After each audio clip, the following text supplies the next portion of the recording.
مستكبر أو كما قال عليه الصلاة والسلام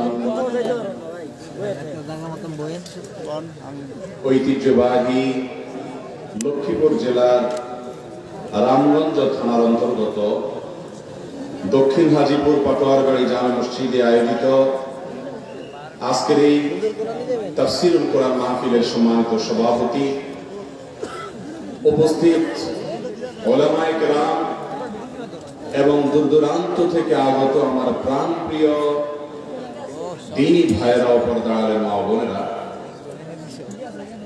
কোরআনে হাকীমের সূরাতুল ফুরকানের একটি আয়াত আমি তেলাওয়াত করেছি। সূরাতুল ফুরকানের 63 নম্বর আয়াত থেকে নিয়ে 77 নম্বর আয়াত পর্যন্ত এই কয়েকটি আয়াতকে সামনে রেখে এই আয়াতগুলোর সার নির্যাস আপনাদের সামনে পেশ করার চেষ্টা করব ইনশাআল্লাহ। এরপরে আপনাদের করা প্রশ্নগুলোর উত্তর আমরা যত অল্প সময় সম্ভব দেব। তারপরে ইনশাআল্লাহ আপনাদের সকলের প্রিয় হযরত মাওলানা শেখ আব্দুল হাই মোহাম্মদ সাইফুল্লাহ হাফিজাহুল্লাহ আলোচনা করবেন। সম্মানিত উপস্থিতি, আল্লাহ রাব্বুল আলামিন সূরা ফুরকানে বলেছেন, ওয়া ইবাদুর রহমানিল্লাযীনা ইয়ামশুনা আলাল আরদি হাওনা। রহমানের বান্দাগণের কিছু বৈশিষ্ট্য আছে, কিছু বিশেষ গুণ আছে। এই গুণ এবং বৈশিষ্ট্যগুলো যদি কোনো মানুষের মধ্যে থাকে তাহলে সেই ব্যক্তি রহমানের বান্দা, আল্লাহর বান্দা হিসেবে বিবেচিত হবে। আর এই গুণগুলো যদি কারোর মধ্যে না থাকে, এর বিপরীত গুণ থাকে, তাহলে সে শয়তানের বান্দা হিসেবে আল্লাহর কাছে বিবেচিত হবে। আমরা কি আল্লাহর বান্দা হতে চাই না শয়তানের বান্দা? আল্লাহর বান্দা হতে চাই। আল্লাহর বান্দা হওয়ার জন্য যা যা করা দরকার সে কাজগুলো করলেই যে আমরা স্বয়ংক্রিয়ভাবে আল্লাহর বান্দা হয়ে যাব, এমনটিও মনে করার কোনো কারণ নেই। আল্লাহর বান্দা হওয়ার জন্য যা যা করা দরকার সে কাজগুলো করার পরেও আল্লাহ যদি আমার সে বন্দিগি, আমার সে দাসত্ব, আমার সে গোলামি যদি গ্রহণ না করেন, তাহলে সেক্ষেত্রে আমি আল্লাহর বান্দা হতে পারব না। সূরাতুল ফুরকানের এই আয়াতগুলোতে আল্লাহ সুবহানাহু ওয়া তাআলা বলে দিয়েছেন বিশেষ কয়েকটি গুণ আছে, বৈশিষ্ট্য আছে। এই গুণগুলো যদি কোনো মানুষ অর্জন করতে পারেন তাহলে সেই মানুষকে আল্লাহ তাআলা নিজে পরিচয় করে দিচ্ছেন সে আমার বান্দা, রহমানের বান্দা। সেই গুণগুলো অর্জন করার চেষ্টা করা একজন আখিরাতে জান্নাত প্রত্যাশী মানুষের অন্যতম একটি বড় কাজ। সেই গুণগুলোর ভিতরে প্রথম গুণ সম্পর্কে বলতে গিয়ে আল্লাহ তাআলা বলছেন, আল্লাযীনা ইয়ামশুনা আলাল আরদি হাওনা।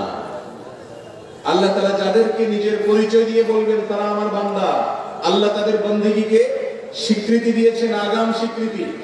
তাদের এক নম্বরের বৈশিষ্ট্য হলো তারা পৃথিবীতে যখন চলাফেরা করবে, সমাজে যখন বসবাস করবে, রাস্তাঘাটে যখন চলাফেরা করবে, তাদের চাল চলনে দম্ভ, অহংকার আর কোন প্রকার নিজের বড়ত্ব প্রকাশের মানসিকতা থাকবে। তারা পৃথিবীতে যখন চলাফেরা করবে, সমতল জায়গা দিয়ে যখন চলাফেরা করবে, অবনত মস্তকে বিনয়ী মানুষের মতো চলাফেরা করবে। আমাদের নবী সাল্লাল্লাহু আলাইহি সাল্লাম কিভাবে চলতেন এই সম্পর্কে তার শামাইলে বর্ণিত হয়েছে যে তিনি যখন সমতল কোন জায়গা দিয়ে চলতেন, কান্নাহু ইয়ানহাত্তু মিন ফাওক আও মিন সাবাব। নবী আলাইহিস সালাম যখন রাস্তা দিয়ে চলাফেরা করতেন তখন উপর থেকে, পাহাড় থেকে কেউ নামার সময় যেরকম তার মাথা ঝুঁকে থাকে, অবনত হয়ে থাকে, বিনয়ী মানুষের মতো থাকে, বুক টান টান করে অহংকারের মতো করে চলে না। রাসূল করিম সাল্লাল্লাহু আলাইহি সাল্লাম চলার সময় এইভাবে চলতেন। এখন কেউ যদি রাস্তাঘাটে খুব দম্ভভাবে চলাফেরা করে, অহংকার প্রদর্শন করে, তার হাবভাব দিয়ে তার ক্ষমতার জোর দেখায়, তার গায়ের জোর দেখায়, তার পয়সার জোর দেখায়, এসব যদি তার চলনে বলনে প্রকাশ পায়, তাহলে এই ব্যক্তি শয়তানের বান্দা, রহমানের বান্দা। রহমানের বান্দা হওয়ার জন্য এক নম্বরের এই বৈশিষ্ট্যটা অর্জন করতে হবে, বিনয় থাকতে হবে। আল্লাহ রাব্বুল আলামিন আপনাকে পাওয়ার দিয়েছেন, আপনার অবস্থান দিয়েছেন, আপনাকে আল্লাহ তাআলা অনেক দিক থেকে স্বাবলম্বী করেছেন, মর্যাদাবান করেছেন। আপনি যদি বুক টান টান করে অহমিকা প্রদর্শন করেন, তাহলে আল্লাহ তাআলা আপনাকে তার গোলাম হিসাবে স্বীকৃতি দিবেন। নবী আলাইহিস সালাম বলেছেন, আলা উখবিরুকুম বিআহলিল জান্নাহ, তোমাদেরকে কি আমি জান্নাতি লোকদের মার্কা বলে দিব না? কোন লোকগুলো জান্নাতে যাবে তাদের কিছু মার্কা আছে। তিনি নিজেই জবাব দিয়ে বলছেন যে কুল্লু দাঈফিন মুতাদাঈফ, ওই সমস্ত মানুষেরা যারা দুর্বল,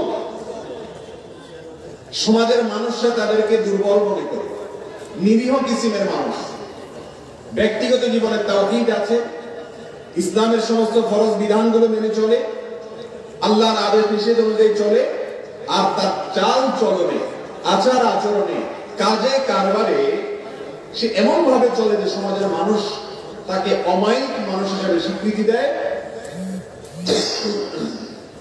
এবং ওই ব্যক্তিকে নিরীহ মানুষ মনে করে। এটা হলো জান্নাতি লোকদের একটা মার্কা।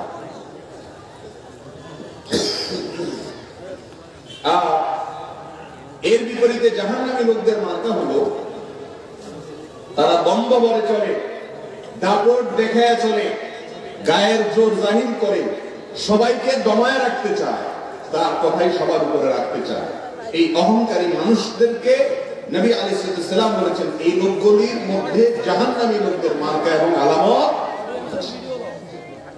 আল্লাহ তাআলা আমাদের সবাইকে বিনয়ী মানুষদের কাতারে শামিল হওয়ার তৌফিক দান করুন। তাহলে এক নম্বরে রহমানের বান্দাদের বৈশিষ্ট্য হলো পৃথিবীতে চলাচল করার সময়, হাঁটার সময় অহংকার প্রকাশ করবে, বিনয়ের প্রকাশ করবে।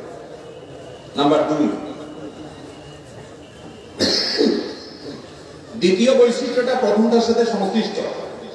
তার কারণ হলো এই দুনিয়াতে যে লোক নরম হয়ে চলে, নিরীহ হয়ে থাকে, অহংকার করে না, বিনয়ী হয়ে চলে, সমাজের মানুষ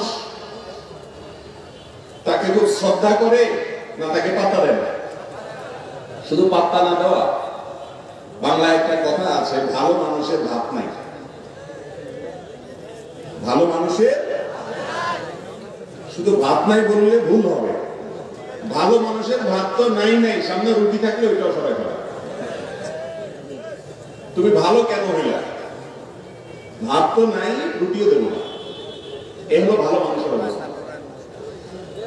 আল্লাহ রাব্বুল আলামিন বলেছেন রহমানের বান্দা হতে হলে ভালো মানুষ হতে হবে, অমায়িক মানুষ হতে হবে, বিনয়ী মানুষ হতে হবে, অহংকার করা যাবে না। বিশেষ করে আমার যুবক ভাইরা, আপনাদেরকে বলছি,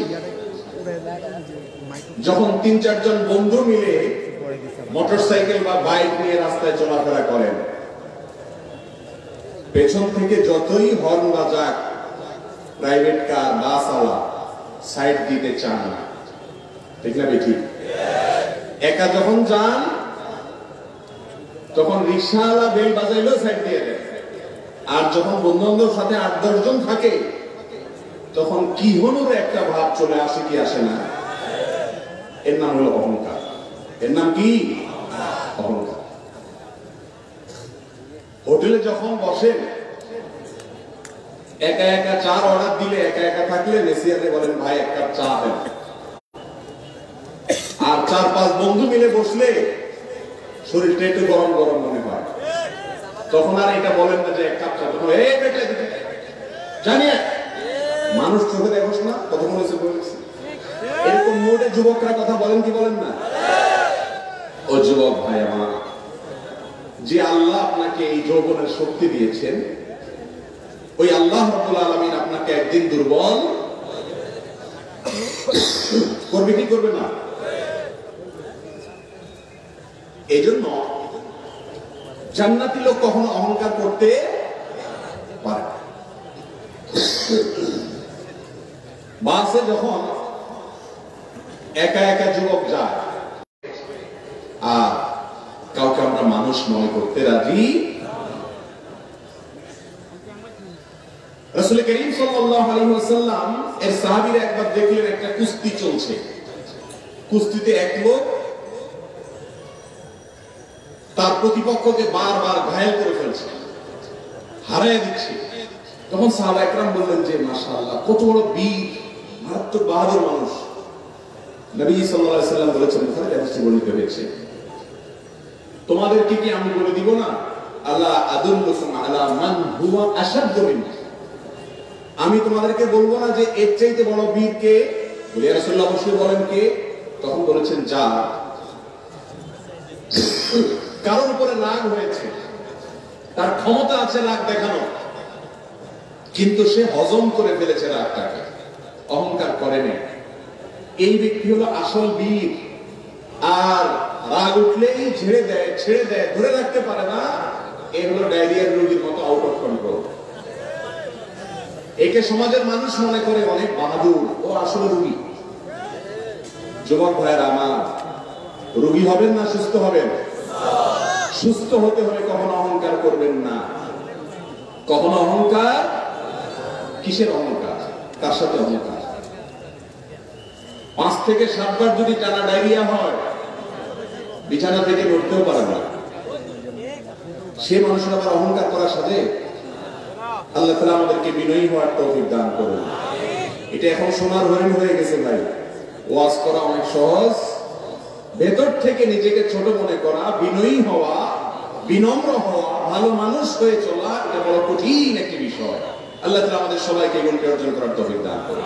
তো যেই কথাটি বলছিলাম, আপনি রহমানের বান্দা হতে গিয়া, আল্লাহর খাঁটি বান্দা হতে গিয়া যখন বিনয়ী হবেন, নরম হবেন, ভালো মানুষ হবেন, তখন আপনার ভাত তো থাকবে না, রুটিও থাকবে না, আপনার ঘাড়ের উপরে এসে সবাই বসবে, ঠিক না ঠিক?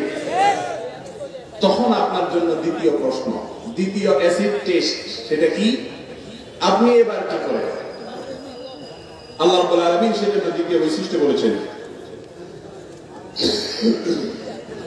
وَإِذَا خَاطَبَهُمُ الْجَاهِلُونَ قَالُوا سَلَامًا।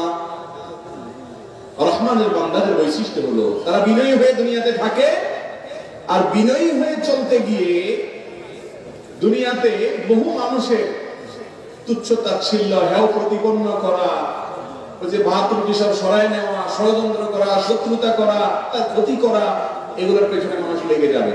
যখন সেই কাজগুলো মানুষ করবে, তখন সে তাদের সাথে পাল্টা জবাব দিবে না, বরং মূর্খ, ঝগড়াতে, ফিতনাবাজ এবং দুষ্ট লোকদের দুষ্টামির বিপরীতে সে বলবে সালামা, অর্থাৎ এড়িয়ে যাবে, সেগুলোকে অ্যাভয়েড করে চলবে, এবং খারাপ মানুষদেরকে কখনো প্রশ্রয় দিবে না এবং তাদের কথার জবাব দিতে যাবে। এটা হলো রহমানের বান্দাদের দ্বিতীয় বৈশিষ্ট্য। আজকাল তো আমাদের অবস্থা এমন, কেউ আমাদেরকে একটা কথা বলবে আর পার পেয়ে যাবে, এটা কোনোদিনই সম্ভব। সামনে বলতে না পারলে পেছনে দিয়ে অন্তত একটা মনে মনে হলো গালি দিয়ে দেয়, ঠিক না ঠিক? যে তোর সামনে বলতে পারলাম না, তো পিছনে এসে একা একা একটা গালি দিয়ে মনের ঝাল মিঠা না। রহমানের বান্দার বৈশিষ্ট্য এটা না। ওয়াইদা খাতাবাহুমুল জাহিলুন ক্বালু সালামা। মূর্খ লোকেরা, ঝগড়াটে লোকেরা যখন ঝগড়া করতে আসবে, দেখবেন এই লোক ব্যাককল মানুষ, এর সাথে ঝগড়া করে কোনো লাভ হবে না, সে বুঝবে না, তার সে বুদ্ধি নাই, বা সে অহংকারী, বেয়াদব, তাহলে সেক্ষেত্রে তাকে এড়িয়ে যেতে হবে, তার সাথে ঝগড়া করা যাবে। কেউ ঝগড়া করছে, আপনি ঝগড়া করবেন না, এটা আরেক কঠিন করে নাকি সহজ কাজ? আপনি কেউ ঝগড়া করলে যদি ঝগড়া না করেন, সবাই বলবে ব্যাপার কি, এই শরীরে মহা রক্ত মাংস কিছু শয়তান ফুসলাবে। কিন্তু মাথা ঠান্ডা রেখে আল্লাহকে খুশি করার জন্য মূর্খ মানুষদের জবাবে কোনো কথা না বলে বিনয়ের সাথে এড়িয়ে যেতে হবে। এটা হলো রহমানের বান্দাদের দ্বিতীয় বৈশিষ্ট্য। নাম্বার 3, রহমানের বান্দাদের 3 নম্বর বৈশিষ্ট্য হলো ওয়াল্লাযীনা ইয়াবিতুনা লিরাব্বিহিম সুজদান ওয়া কিয়ামা। যারা রাতের বেলায় ভোর রাতে উঠে তাহাজ্জুদের নামাজ পড়ে, দাঁড়িয়ে যায় আল্লাহর প্রশংসা করার জন্য, সিজদায় লুটিয়ে যায় আল্লাহর নৈকট্য অর্জন করবার জন্য। এটা হলো আল্লাহর প্রিয় বান্দা, রহমানের বান্দাদের 3 নম্বর বৈশিষ্ট্য। কোন এক সালাফ বলেছেন, যে লোক ভোর রাতে উঠে বা তাহাজ্জুদের নামাজ আদায় করে না, এই লোক মুত্তাকি হতেই পারে না। মুত্তাকির জন্য তাহাজ্জুদের নামাজটা অবশ্যম্ভাবী বিষয়। আল্লাহর প্রিয় বান্দা হতে হলে, নেককার হতে হলে, আল্লাহর ওলি হতে হলে, ভালো মানুষ হতে হলে তাহাজ্জুদের কোনো বিকল্প নাই। আজকাল আমাদের তাহাজ্জুদ তো দূরের কথা, অনেক ভালো ভালো প্র্যাকটিসিং মুসলিম ভাইয়েরা আমরা ফজর নামাজও পড়তে ঠিক না ঠিক। এর কারণ হলো রাতে এশার পরে আমাদের 12টা-1টা পর্যন্ত মোবাইলে আমরা ব্যস্ত থাকি, মোবাইলের মুনাজাতে থাকি। মোবাইলের মুনাজাত দেখতে দেখতে দেখতে মোবাইল ঘুমের চোটে যদি মুখের উপরে ভেঙে পড়ে, তারপরে যে মোবাইলটা রাখি। শহর কি গ্রাম, সর্বত্র রাত 12টা-1টা যদি শুন আপনি, তাহাজ্জুদ তো দূরের কথা, ফজর নামাজের সময় আপনার ঘুম ভাঙার কথা। এই যে ওয়াজ করছি আমরা রাত জেগে, এটাও তো সুন্নাহ বিরোধী কাজ। রাসূল করিম সাল্লাল্লাহু আলাইহি সাল্লাম এশার পরে কথা বলা পছন্দ করতেন না। দ্বীনের কথা, ইসলামের কথাও আগে আগে বলে শেষ করতে হবে। এশার নামাজের পর শুয়ে যেতে হবে। স্বামী স্ত্রীর কথোপকথন ছাড়া এশার পরে আর কোনো কথা প্রশংসনীয়। কিন্তু আমাদের দেশে ওয়াজ মাহফিল জমেই এশার পর, শুধু ওয়াজ মাহফিল। টেলিভিশন প্রোগ্রাম বলেন, বাসা বাড়িতে যে সমস্ত টকশো গুলো হয় আমাদের ড্রয়িং রুমে, টেলিভিশনের রুমে, এই সব জমে কখন? এশার পর। ভাইরা আমার, আল্লাহ তাআলার প্রিয় বান্দা হওয়ার জন্য তাহাজ্জুদের নামাজের কোনো বিকল্প নেই। যে ব্যক্তি তাহাজ্জুদের নামাজ পড়ে, আল্লাহ রাব্বুল আলামিনের সাথে তার একটা নিবিড় এবং গভীরতম সম্পর্ক তৈরি হয়। একটা দিন তাহাজ্জুদ পড়ে দেখেন, সন্ধ্যা রাত্রে তাড়াতাড়ি শুয়ে পড়েন এশা পড়ে, এরপরে তাহাজ্জুদের সময় উঠে যান, 2-4 রাকাত নামাজ পড়ে আল্লাহর সাথে একটু কথা বলেন, দোয়া করেন। আল্লাহ তাআলা বান্দার সবচেয়ে নিকটবর্তী হয়ে যান ভোর রাতের সময়টাতে। দুনিয়ার আসমানে এসে আল্লাহ তাআলা ডেকে ডেকে বলেন, বান্দা আছো কি কেউ ক্ষমা প্রার্থনা করে, আমি ক্ষমা করব? আছো কি কেউ আমার কাছে কিছু চাইবে, আমি দেব? আল্লাহ ডেকে ডেকে আগাম আমাদেরকে ক্ষমার কথা বলেন। ভাইরা আমার, তাহাজ্জুদের নামাজ যদি কোনোদিন পড়তে পারেন, দেখবেন সারা দিন আপনার আনন্দভাবে কাটবে। একটা পবিত্রতম অনুভূতি আপনার মধ্যে জাগ্রত হবে, যেটা অন্য কোনো ইবাদতের মাধ্যমে হবে। তাহাজ্জুদ পড়ার পরে আপনি দিনে বের হয়েছেন, কোনো বিপদ হয়েছে, সুবিধা অসুবিধা হয়েছে, সঙ্গে সঙ্গে আপনার মনে হবে, আমি তো ভোর রাত্রে মালিকের সাথে কথা বলেছিলাম, মালিকের সাথে আমার একটা একান্ত সম্পর্ক আছে যেটা সবাই নাই। সবাই যখন ঘুমিয়েছিল তখন আমি মালিকের সাথে একটা বিশেষ আলাপ করেছিলাম, তার সাথে আমার একটা স্পেশাল সম্পর্ক আছে, একটা স্পেশাল রিলেশন আছে। আমি তার খাস বান্দা, ইবাদুর রহমান, রহমানের বান্দা, কারণ আমি তাহাজ্জুদ করেছি। আল্লাহ তাআলা আমাদেরকে তাহাজ্জুদের নামাজ পড়ার অভ্যাস গড়ে তোলার তৌফিক দান করুন। এই আয়াত থেকে বোঝা গেল, আল্লাহর প্রিয় বান্দা হতে হলে, রহমানের বান্দা হতে হলে তাহাজ্জুদ পড়তে হবে। তাহলে তো 5 ওয়াক্তের ব্যাপারে খুব বেশি গুরুত্ব না দিলেও চলবে, তাই না? তাহাজ্জুদ পড়াটা যদি আল্লাহর প্রিয় বান্দা হওয়ার জন্য পূর্ব শর্ত হয়, তাহলে 5 ওয়াক্ত নামাজ তো অবশ্যই পড়তে হবে, সেটা তো বলাই বাহুল্য, ঠিক না বেঠিক? আল্লাহ তাআলা আমাদেরকে এই গুণটি অর্জন করার তৌফিক দান করুন। এখন অনেক ভালো ভালো মানুষদের কাছ থেকে তাহাজ্জুদ হারিয়ে গেছে। ফেসবুক আসার পর থেকে আর তাহাজ্জুদের নামাজ, ভালো ভালো মানুষ যে তাহাজ্জুদ পড়তো তার তাহাজ্জুদের নামাজও নিয়ে গেছে ফেসবুকে, ইউটিউবে, ঘন্টাকে ঘন্টা সেখানে ডুবে থাকে, কোনো কাজ নাই, তারপরেও হাতে দিতে। আর এমন এক রোগ, ফেসবুক স্ক্রলিং এর কোনো এন্ডিং আছে? মোবাইলটা হাতে নিয়ে যে এভাবে টানতে থাকেন আঙ্গুল দিয়ে, এই টানার কোনো শেষ আছে? নেট দুর্বল হয়ে গোল হয়ে ঘুরতে থাকে। তার মানে তুমি অপেক্ষা করো, তোমার জন্য আরো আইটেম আছে, কোথাও যাই না, ঠিক না বেঠিক? ইউটিউব বলেন, ফেসবুক বলেন, কাহিনী এই। যুব সমাজ সহ সকল স্তরের মানুষের ধ্বংসের এক বড় কারণ হয়ে দাঁড়িয়েছে আর সোশ্যাল মিডিয়া এডিকশন। এটা নেশা। আল্লাহ তাআলা আমাদেরকে নেশা থেকে হেফাজতে থাকার তৌফিক দান করুন। তাহলে আল্লাহ তাআলার প্রিয় বান্দা হওয়ার জন্য ভাইরা আমার তাহাজ্জুদের অভ্যাস গড়ে তুলতে হবে। আর তাহাজ্জুদের অভ্যাস গড়ে তোলার জন্য সন্ধ্যা রাত্রে তাড়াতাড়ি শোয়ার কোনো বিকল্প হতে পারে না। নাম্বার 4, والذين يقولون ربنا اصرف عنا عذاب جهنم إن عذابها كان غراما إنها ساءت مستقرا ومقاما রহমানের বান্দাদের 4 নম্বরের বৈশিষ্ট্য হলো তারা আল্লাহর কাছে জাহান্নাম থেকে পানাহ চায়। কোথা থেকে পানাহ চায়? জাহান্নাম থেকে পানাহ চায়। এটাও হারিয়ে গেছে। কিভাবে হারিয়ে গেছে আমি বলি। আমাদের আল্লাহর কাছে দোয়া দুরূদ এগুলো বেশিরভাগ হয় দুনিয়ার বিষয়কে কেন্দ্র করে। নিজে দোয়া করলেও দুনিয়া, হুজুরের কাছে দোয়া চাইলেও দুনিয়া। আপনারা আজ পর্যন্ত জীবনে শুনছেন যে কোন লোক একটা দোয়ার অনুষ্ঠান করছে? কেন? একজন হুজুরকে আনছে, দোয়া চাইছে বা দোয়ার অনুষ্ঠান করছে এই উদ্দেশ্যে যে হুজুর দোয়ার অনুষ্ঠান করছে এই জন্য যে আল্লাহ যেন আমাকে জাহান্নাম থেকে মুক্তি দেয়। শুনছেন এরকম দোয়ার অনুষ্ঠান? দোয়ার অনুষ্ঠান তো পরের কথা, নিজেও আল্লাহর কাছে দোয়া চাইলে দুনিয়ার রুটি রুজি চায়। আল্লাহ ঘর বাড়ি দেন, ছেলে সন্তান দেন, বউটারে মানুষ করে দেন, ছেলে মেয়েগুলোকে মানুষ বানায় দেন, বউরা বলে জামাইটারে মানুষ করে দেন, বাস কি ঠিক না ঠিক? আহকামুল হাকিমিন রব্বুল আলামিনের কাছে শুধু দুনিয়া চাচ্ছেন। আল্লাহই শিখিয়ে দিয়েছেন রব্বানা আতিনা ফিদ দুনিয়া হাসানা ওয়া ফিল আখিরাতে, শুধু দুনিয়া চাইও না, আল্লাহর কাছে মূল চাওয়া তো হবে আখিরাত, সাথে দুনিয়াটাও চাইবেন। এখন আমাদের আখিরাতের আসলে তেমন কোনো দরকার, কারণ আমাদের আখিরাতটা হলো টুকটাক আর দুনিয়াটা হলো ঠিকঠাক, ঠিক না ঠিক? এই জন্য দুনিয়া চাই আমরা আল্লাহর কাছে, দিন চাই না। অনেক মাজারে মানুষ যায়, মাজারে যায় যদি কিছু চায় সেটা শিরক, সেটা আল্লাহর সঙ্গে কি করা হয় তাতে? এই শিরকের ক্ষেত্রে এসে আরেকটা গলত করে, শিরক তো করে মাজারে কেউ আজ পর্যন্ত আপনারা শুনছেন যে পৃথিবীর কোন মাজারে কেউ এই উদ্দেশ্যে গেছে যে সেখানে গেলে আল্লাহ আমাকে জাহান্নাম থেকে মুক্তি দিবে? শুনছেন আপনারা আজ পর্যন্ত? জান্নাতুল ফেরদাউস পাওয়ার আশায় মাজারে গেছে, শুনছেন আজ পর্যন্ত আপনারা? জীবনে কখনো শুনছেন?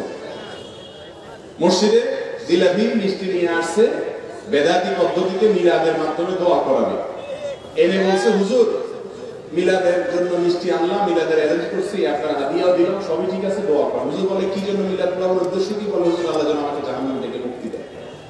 শুনছেন আজ পর্যন্ত?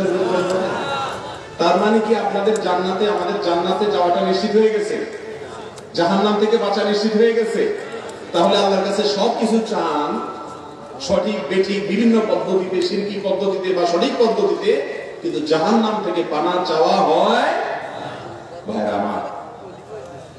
যে জাহান্নামের ভয়ে আল্লাহর প্রিয় বান্দারা, আল্লাহর নৈকট্যপ্রাপ্ত বান্দারা চোখের পানি ফেলে ভয়ে থরথর করে কাঁপতে থাকে, সেই জাহান্নাম থেকে যদি পানাহ না চান, যাওয়ার পরেও অনেকে পানাহ পাবে না। সেখানে আপনার জীবনে 30, 40, 50 বছর চলে গেছে, 1 মিনিট জীবনে চোখের পানি ফেলে একাকী মালিকের কাছে হাত তুলে দোয়া করেছেন কিনা কখনো? আল্লাহ এত খারাপ আমি, এত ভুল কাজ করি, আল্লাহ আপনি ক্ষমা করে একটু জান্নাতটা দিয়েন, আল্লাহ জাহান্নামে দিয়েন না। এটা আমাদের জীবনে খুব বেশি হয়। কিন্তু আল্লাহর প্রিয় বান্দা হতে হলে জাহান্নাম থেকে আল্লাহর কাছে পানাহ চাওয়ার অভ্যাস থাকতে হবে। করবেন তো ইনশাআল্লাহ? একাকী যখন রাস্তায় চলবেন, আল্লাহর সাথে কথা বলবেন, আল্লাহর সাথে কথা বলার যে ইন্টারেস্ট ভাইরা আমার, যে স্বাদ আল্লাহর সাথে কথা বলার, নিজের স্ত্রীর সাথে অনলাইনে চ্যাট করে কথা বলে, প্রিয়জনের সাথে কথা বলে, ছেলে মেয়ের সাথে কথা বলে, আপনজনের সাথে কথা বলে সেই স্বাদ নাই মালিকের সাথে কথা বললে যে স্বাদ পাওয়া যায়। একা একা যখন রাস্তা দিয়ে যাবেন, একটু আল্লাহর সাথে মনে মনে কথা বলবেন, আল্লাহ মনের ভাষাও বুঝেন, মালিক মাফ করে দিয়ে।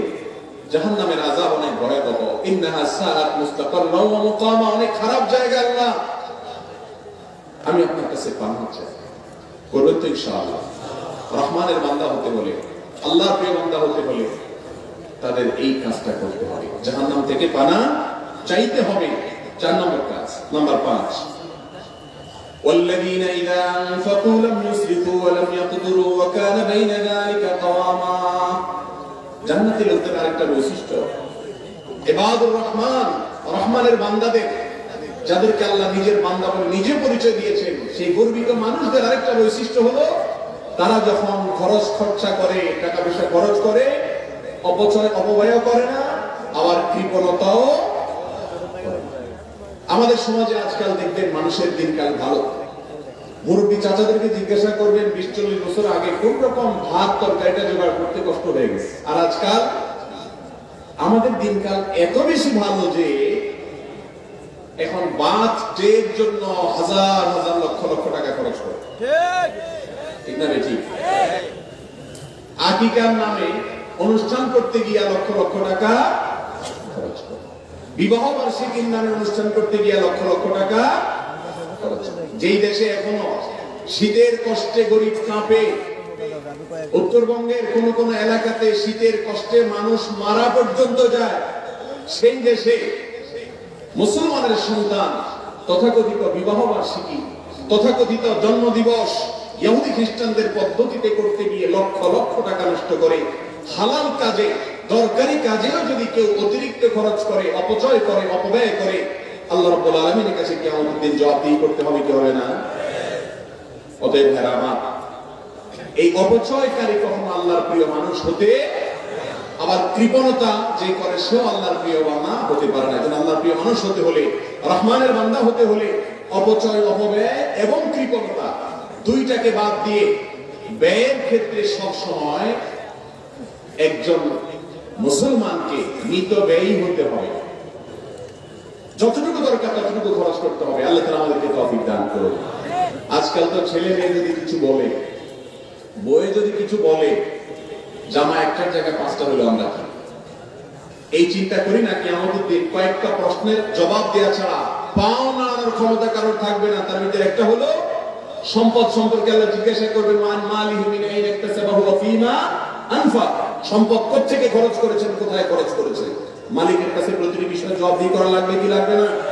অতএব অপচয় করবেন না। শীতের কাপড় আছে ছেলের, আরেকটা কিনছেন যে পুরানটা কিভাবে করি, একটা গত বছর পড়েছে, এই বছর আবার কিভাবে করি। অথচ আপনার আশেপাশে বহু মানুষ শীতে কাঁপছে, কনকনে শীতে।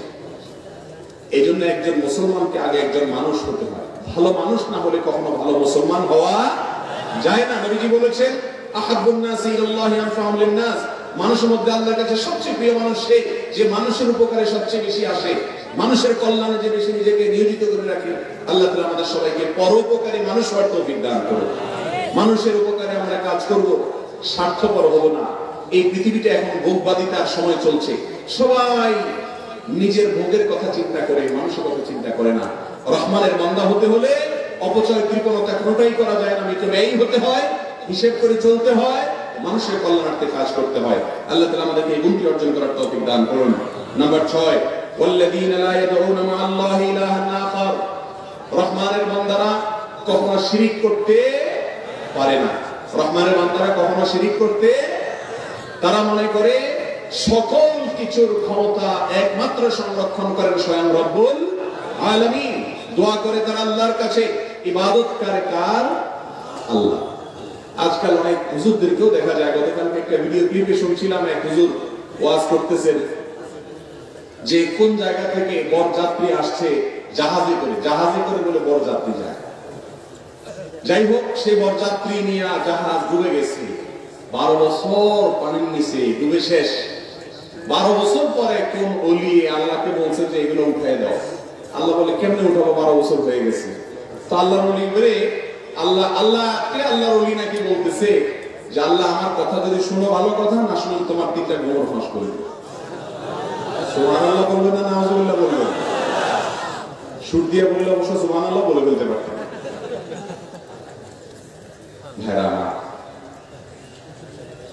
এই সমস্ত আলোচনা এদেশের মুসলমানরা গোগ্রাসে গিলছে। জাহাজ 12 বছর পানির নিচে ডুবে গেছে, আল্লাহর ওলির সাথে উঠানোর জন্য আল্লাহকে আলটিমেটাম দেয়। চিন্তা করেন, যেখানে আল্লাহ নবী মুসা আলাইহিস সালাম কিয়ামতের দিন ইয়া নাফসি করবে, সে আল্লাহকে বলে, বাংলার পীর বলে যে আল্লাহকে আলটিমেটাম দেয়, তোমার গোবর ফাঁস করে দেবে। ভাইরা আমার, এই জাতীয় শিরকি কথাবার্তা অহরহ এদেশে ছড়াছড়ি হচ্ছে। আমরা শিরকের মধ্যে নিমজ্জিত। রহমানের বান্দা তার তাওহীদটাকে মজবুত করবে। তাওহীদের ক্ষেত্রে কোনো ছাড় হবে, তাওহীদের ক্ষেত্রে কোনো কম্প্রোমাইজ চলবে না, শিরকের ধারে কাছে যাওয়া যাবে না, তাহলে সে কখনো মুসলমানই হতে পারবে না। রহমানের বান্দা হওয়া তো অনেক পরের কথা, আল্লাহর প্রিয় মানুষ কত অনেক পরের কথা। আরেকজনে শুনছিলাম আরেক গাঁজাখড়ি গল্প, আষাঢ়ে গল্প বলতেছে যে কোন লোক